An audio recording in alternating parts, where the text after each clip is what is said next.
இன்னைக்கு உங்களுக்கு எல்லாம் தெரிஞ்சிருக்கும் சக்கரவள்ளி கிழங்கு. சக்கரவள்ளிகள் ஸ்வீட் பொட்டேட்டோ இன்னைக்கு வந்து பேசு பொருள் ஆயிருக்கு உலகம் முழுக்க. தெரியும் இல்லையா? ஸ்வீட் பொட்டேட்டோ இன்னைக்கு பேசு பொருள். உருளைக்கிழங்கு வேணான்னு சொன்னீங்களாடா, இனிமேல் நாங்க ஸ்வீட் பொட்டேட்டோ சாப்பிடலாமா? ஸ்வீட் பொட்டேட்டோ சர்க்கரையில அந்த கிளைசிமிக் இண்டெக்ஸ் கொஞ்சம் குறைவு. உருளைக்கிழங்கு வேகமா அப்சார்ப் ஆகும். சக்கரவள்ளி கிழங்கு வேக வச்சுட்டோம்னா அதனோட கிளைசிமிக் இண்டெக்ஸ் குறையுது அப்படின்னு கண்டுபிடிச்சிட்டான். இப்ப எல்லா உலகம் முழுக்க சக்கரவள்ளி கிழங்கு சாப்பிட ஆரம்பிச்சிட்டாங்க. நான் வந்து சமீபத்தில் ஒரு தொலைக்காட்சியில் வந்து யூடியூப்ல வந்து ஒரு நெட்ஃபிளிக்ஸ்ல ஒரு சீரீஸ் பார்க்குறேன்.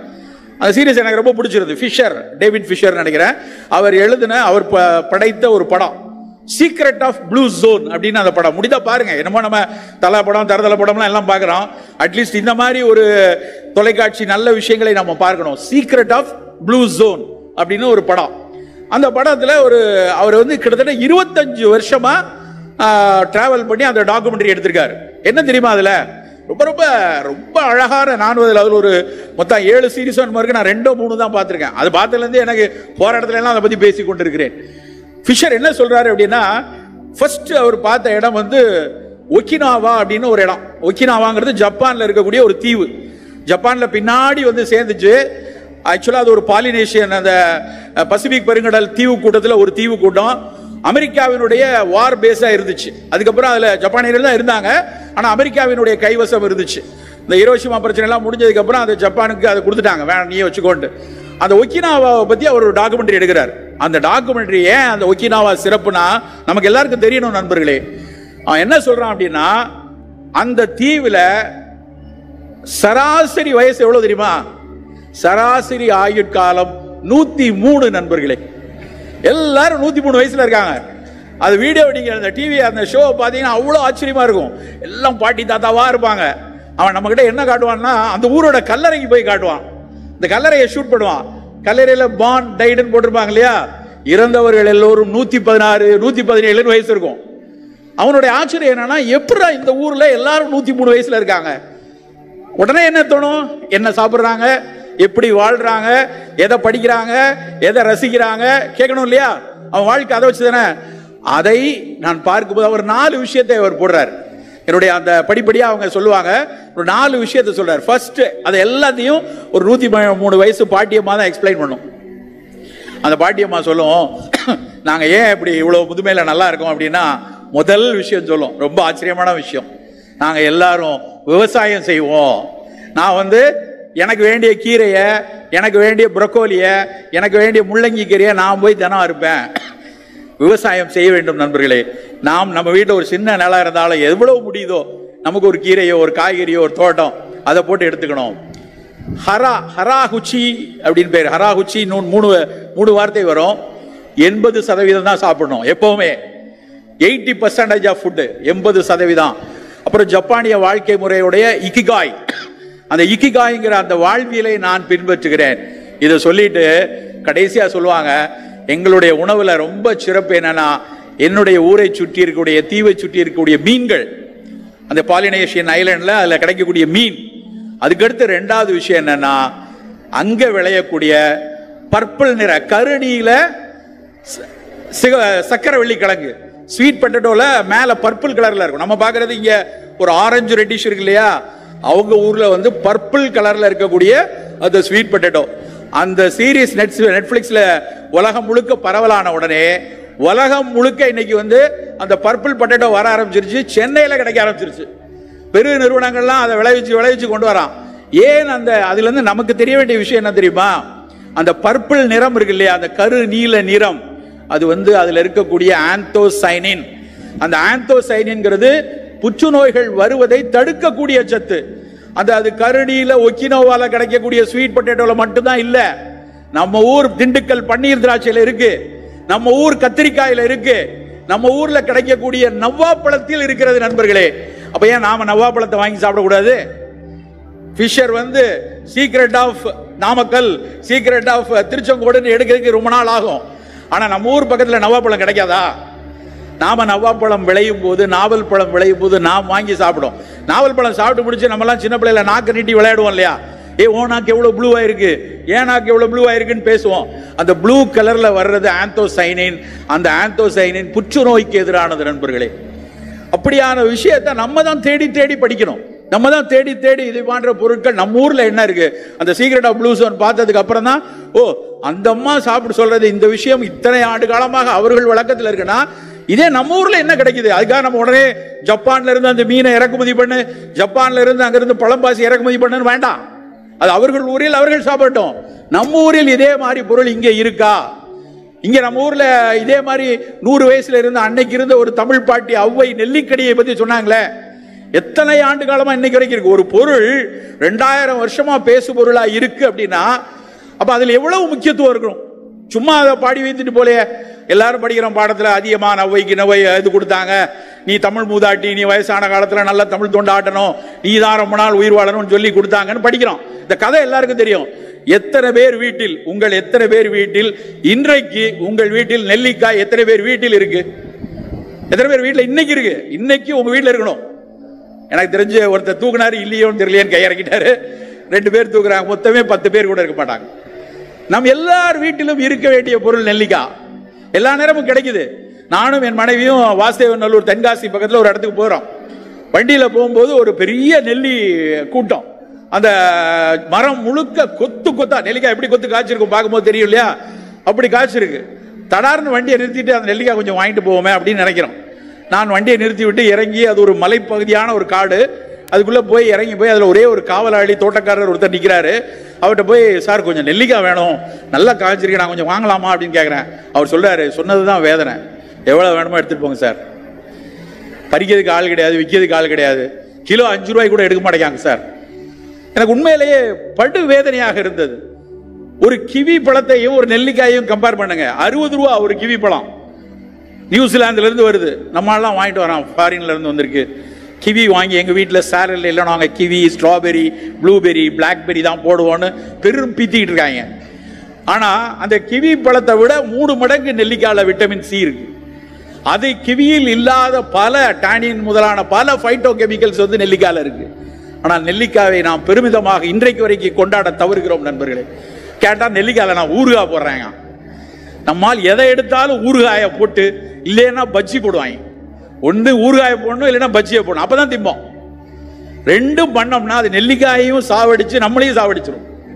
நம்ம அப்படி செய்யக்கூடாது. நெல்லிக்காவை நாமளே சவைச்சு, தினம் ஒரு நெல்லிக்காய், சின்ன பிள்ளைங்க நாங்களாம் விளையாடுவோம், ஒரு நெல்லிக்காயை சவைச்சு சாப்பிட்டுட்டு தண்ணி குடிச்சா, நெல்லிக்காய் சாப்பிட்ட தண்ணி குடிச்சா இனிக்கல, எவ்வளவு ஒரு பேரானந்தமான அனுபவம். அதை நம்ம கொண்டாடி கொண்டாடி அந்த கதைகளை அடுத்தடுத்த தலைமுறைக்கு சொல்லணும். நம்ம வீட்டு பிள்ளைக்கு வாங்கி கொடுத்து, நீ உன்னை சொல்லுவேன், இது முடிச்ச உடனே தண்ணி குடிச்ச உடனே ஒரு விளையாட்டு இருக்கு அப்படின்னு ஒரு கற்பனையை வளர்த்து, அந்த குழந்தைக்கு அதுவரை சாப்பிடாத நெல்லிக்காய் சாப்பிடாத ஒரு குழந்தை ஒரு துண்டை சாப்பிடும்போது அது கொஞ்சம் மூஞ்செல்லாம் கோணும், கொஞ்சம் புளிக்குங்க, கொஞ்சம் துவக்குங்க, அப்புறம் டக்குன்னு ஒரு டம்ளர் தண்ணியை குடிச்ச உடனே இன்னைக்கு எங்கிருந்து வந்துச்சு அப்படின்னு சொல்லி அதில் ஒரு உற்சாகத்தை ஏற்படுத்த வேண்டும் நண்பர்களே. நிறைய கிழங்குகளை மறந்துட்டோம். ஒவ்வொரு இடத்தில் போகும்போது எப்படி நான் அந்த பர்பிள் கலர் ஸ்வீட் பொட்டேட்டோவை பார்த்தனோ, அது மாதிரி ரொம்ப ஆச்சரியமான கிழங்கு. எனக்கு தெரியல இந்த ஊர்ல இருக்கான்னு தெரியல, எங்க ஊர்ல உண்டு. அங்க வாசுதேவ் திருநெல்வேலி பக்கத்துல பாவூர் சத்திரம் என்று ஒரு ஊர் உண்டு. அந்த பாவூர் சத்திரம்ங்கிறது தென்காசிக்கு முன்னாடி இருக்கிற ஒரு ஊர். அங்க ஒரு சந்தை இருக்கும். அந்த சந்தையில சிறுகிழங்கு என்று ஒரு கிழங்கு உண்டு. இன்னைக்கு எனக்கு இங்க இருக்கான்னு தெரியல, பெரியவங்களுக்கு தெரிஞ்சிருக்கலாம். இந்த சிறுகிழங்குங்கிறது இப்ப இருக்கிற அந்த குட்டி பொட்டேட்டோ இருக்குல்ல, அந்த பொட்டேட்டோவில் உருளைக்கிழங்குல குட்டி குட்டி உருளைக்கிழங்கு வருது இல்லையா, அதே மாதிரி இருக்கக்கூடிய சிறுகிழங்கு. அதுக்கு பேரே வந்து சைனீஸ் பொட்டேட்டோம்பாங்க, சைனீஸ் யாம் அப்படிம்பாங்க. அந்த சிறுகிழங்கை எப்படி அடையாளங்கள் எப்படி செய்வாங்கன்னா, அந்த கிழங்கை வந்து ஒரு துணிப்பையில போட்டுட்டு, துணிப்பையை எப்படி தேய்ச்சா போதும், அந்த கிழங்கினுடைய தொலி முழுக்க வெளியே வந்துடும். அவ்வளவு மென்மையான தொலி உள்ள அதுக்கு பேர் சிறுகிழங்கு. எப்ப கிடைக்கும் அப்படின்னா பொங்கல் சமயத்தில் மட்டும் தான் கிடைக்கும். பொங்கல், தை பொங்கலுக்கு உழவர்கள் எல்லாரும் நம்ம வந்து விளைந்த பொருட்களை எல்லாம் வைத்து கும்பிடுவோம் இல்லையா, அப்ப காய்கறிகளோடு வைக்கக்கூடிய முக்கியமான பொருள் சிறுகிழங்கு. அந்த சிறுகிழங்கை இன்று உலகம் முழுக்க ஆராய்ந்து கொண்டிருக்கிறார்கள். சர்க்கரைக்கு நலமாக இருக்குமா, அதுல இருக்கக்கூடிய கிளைசமிக் இண்டெக்ஸ் ரொம்ப குறைவு, அதுல பல நல்ல சத்துள்ள நார்கள் இருப்பதை கண்டறிந்திருக்கிறாங்க. அதே மாதிரிதான் பிடிகருணை. பிடிகருணைங்கிறது கருணக்கிழங்குல சின்னதா இருக்கக்கூடியது. அந்த பிடிகருணையை பற்றி சித்த மருத்துவம் ஒரு பாட்டு வரும். மண் பரவு கிழங்குகளில் கருணையின்றி பிற புசியோம். கருணையை தவிர மத்தெல்லாம் சாப்பிடாத கிழங்குல அப்படின்னு அன்னைக்கு சொல்லியிருக்காங்க. அவருக்கு அன்னைக்கு ஸ்வீட் பொட்டேட்டோ தெரியாது, பட் அன்னைக்கு சொன்னதுல கருணை கிழங்கு மிகச்சிறப்பு. கருணக்கிழங்கு மசியலா செஞ்சு சாப்பிடுவோம். கருணக்கிழங்குல மட்டும்தான் அந்த நார் நிறைய இருக்கும், ஃபைபர் நிறைய இருக்கும். மற்ற கிழங்குலாம் கார்போஹைட்ரேட் அதிகம். அப்ப சக்கரவள்ளி கிழங்கு, சிறுகிழங்கு, பிடிக்கரணை இவற்றை கிழங்குகளாக நம்ம எடுக்கலாம். இந்த கிழங்குகளாக சமைக்கும் போது ரொம்ப முக்கியமான விஷயம், தயவு செய்து சிப்ஸ் போட்டு சாப்பிட்றாதீங்க. நம்ம ஊர்ல சிப்ஸ் ரொம்ப ஃபேமஸ். மரவள்ளி கிழங்குல சிப்ஸ், சக்கரவள்ளி கிழங்குல சிப்ஸ், உருளைக்கிழங்குல சிப்ஸ். சிப்ஸ் போட்டு பண்ணோம்னா அதுல வந்து பூரா பொரிஞ்சு எண்ணெயும் இதுவும் சேர்ந்து காணா குறைக்கு கொஞ்சம் மிளகாத்தூள் அள்ளி துள்ளி போட்டு அப்புறம் உப்பு அள்ளி போட்டு அப்புறம் அதனுடைய பயன் பெறும். நல்ல வேக வைத்து சாப்பிடும் பொழுது அதனுடைய கிளைசமிக் இண்டெக்ஸும் குறையும், உடலுக்கு ஊட்டம் தரும், அந்த சுவை மிகச் சிறப்பானதாக இருக்கும். நம் வாழ்க்கையில் தகால ஒரு மாற்றத்தை உருவாக்கிட முடியாது. சில மாற்றங்களை கவித்துவமான பொய்களால் உருவாக்கணும். எங்க அம்மா ஒரு பொய் சொல்லிட்டே இருப்பா, கணக்கு வரலைன்னா வெண்டைக்காய் சாப்பிடு. உங்க அம்மா சொன்னாங்களா இல்லையா? எங்கேயாவது அறிவியல் பூர்வமா வெண்டைக்காய்க்கும் கணக்குக்கும் சம்பந்தம் இருக்கா? நான் சித்த மருத்துவம் படிச்சு முடிச்ச உடனே நிறைய இடத்துல தேடினேன். ஏதாவது ஒரு என்சைமுக்கும் மூளையில லாஜிஸ்டிக் அனாலிசிஸ் பண்ணக்கூடிய கெமிக்கலுக்கும் எங்கேயாவது தொடர்பு? எங்கேயும் இல்லை. ஆனா நானும் கிலோ கிலோவா வெண்டைக்காய் சாப்பிட்டுருக்கேன். கணக்கு எப்படியாவது இதுலயாவது அந்த மேட்ரிக்ஸ் ஒழுங்கா வந்துடாதா, அல்ஜிப்ரால கரெக்டா எழுதிட மாட்டோமா அப்படின்னு நம்ம நிறைய வெண்டைக்காய் சாப்பிட்டுருக்கோம். அது ஒரு அழகிய பொய், மிக அழகிய பொய். அந்த அழகிய பொய் தான் வெண்டைக்காய் நம்மளை சாப்பிட வச்சது. அப்படியான சில அழகிய பொய்களை நம் குழந்தைகளுக்கு கதைகளாக சொல்ல வேண்டும் நண்பர்களே. கதைகள் மூலமாகத்தான் உடலை உரமாக்க முடியும். நீ நல்லா சாப்பிடு, நீ தினம் பொன்னாங்கண்ணி கீரை சாப்பிட்டேன்னா அப்படியே கண் அவ்வளோ அழகா வரும். தினம் முருங்கைக்கீரை சாப்பிட்டேன்னா முடி நல்லா வளர்ந்துரும். ஒரு பொம்பளை பிள்ளைகிட்ட கேட்டு பாருங்க, நல்ல நீளமான உனக்கு ஹேர் வரணுமா, நீளமா நல்லா ஸ்கின் வந்து நல்ல பாலிஷா இருக்கணுமா, மென்மையா இருக்கணும் உடனே அப்படின்னு ஆட்டும். அப்ப நீ இதை சாப்பிடு. சிலது பொய் தான், இல்லை அது வந்து உடனே சாப்பிட்டு கீரை சாப்பிட்ட உடனே அடிக்கணக்கில் வளராது. ஆனால் அந்த மாதிரி அழகிய பொய்களை நம் குழந்தைகளுக்கு சொல்லி உடலை உரமாக்குவதற்குரிய சரியான காய்கறிகளையும் கீரைகளையும் பழங்களையும் சாப்பிட வைக்க வேண்டும் நண்பர்களே. சோ அப்படியான உணவுகளை நாம் பழக்கி கொண்டே வரணும். இவையெல்லாம் நேரடியா புற்றுநோய் வராம வேக்சினா கிடையாது, இவை நேரடியாக தடுக்கக்கூடியதில்லை. ஆனால் ஏதாவது ஒரு வகையில் உடம்பினுடைய எதிர்ப்பாற்றலை, அடாப்டிவ் இம்யூன் சிஸ்டம்னு சொல்லுவோம் அடிக்கடி. நம்ம உடம்புல 2 இம்யூன் இருக்கு. ஒரு இன்னேட் இம்யூன், நம்ம உடம்புல படைக்கும் போதே இருக்கக்கூடிய எதிர்ப்பாற்றல்.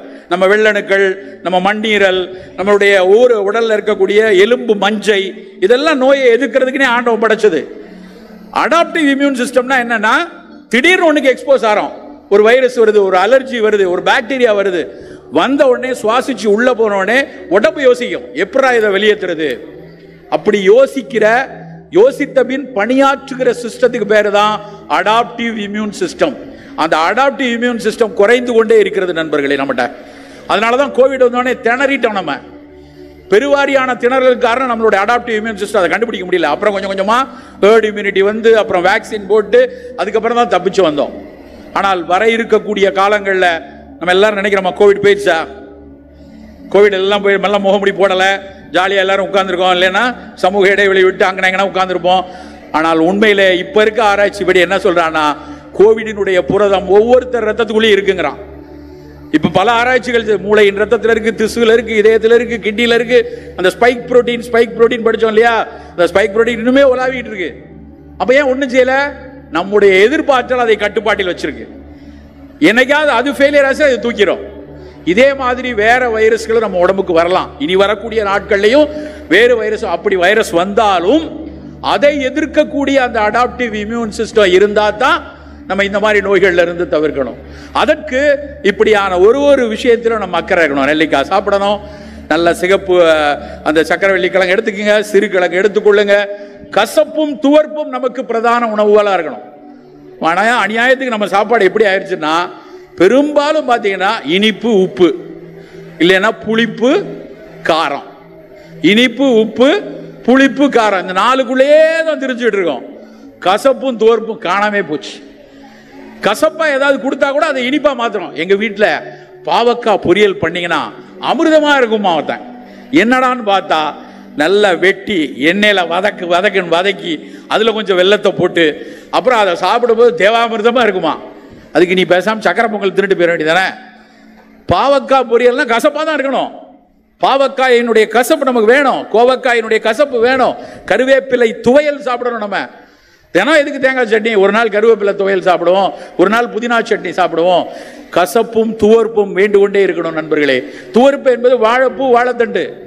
நம்ம ஊர்ல இருக்கக்கூடிய வாழைப்பூ வாழைத்தண்டுல இருக்கக்கூடிய பல சத்துக்கள் வேற எந்த இதுலயும் கிடையாது. அந்த துவர்ப்பு சுவை, துவர்ப்புங்கிறது தமிழாசிரியர்களுக்கு தெரியும். துவர்த்தல் அப்படின்னா உலர்தல் அப்படின்னு அர்த்தம். டீஹைட்ரேட் ஆறுது, உலர்தல். நம்ம உள்ளுக்கு இருக்கக்கூடிய தவறான நச்சுக்களை உலர வைக்கக்கூடிய தன்மை, உடம்புல இருக்கக்கூடிய தேவையில்லாத விஷயத்தை உலர வைக்கக்கூடிய தன்மை துவர்ப்புக்கு தான் உண்டு. பெண்களுக்கு வரக்கூடிய பெரும்பாடு அதிகமாக ப்ளீடிங் ஆகிட்டு இருக்கு. ஒரு பெண்ணுக்கு ப்ளீடிங் ஆரம்பிக்கணும், முதல் நாள் படணும், 2வது நாள் நல்ல ப்ளீடிங் இருக்கணும், 3வது நாள் பாதி வரைக்கும் நல்லா இருந்து 4வது நாள் அப்படியே நிற்கணும். இதுதான் இயல்பான மாதவிடாய். 7 நாள் 8 நாள் மிக அதிக அளவில் இரத்தப்போக்கு இருக்கு அப்படின்னா அதை நிறுத்துவதற்கு ஆக சிறந்த உணவு வாழைப்பூ. அந்த வாழைப்பூ பொரியல், வாழைப்பூவை இடிச்சு சாறு எடுத்து குடிச்சோன்னா அந்த ப்ளீடிங் ஆற அதிக துவர்ப்பு தன்மை கொடுத்து உலர வைக்கும். அவ்வளவு சிறப்பான உணவுகள் நம்ம கிட்ட ஆயிரம் உணவுகள் இருக்கிறது.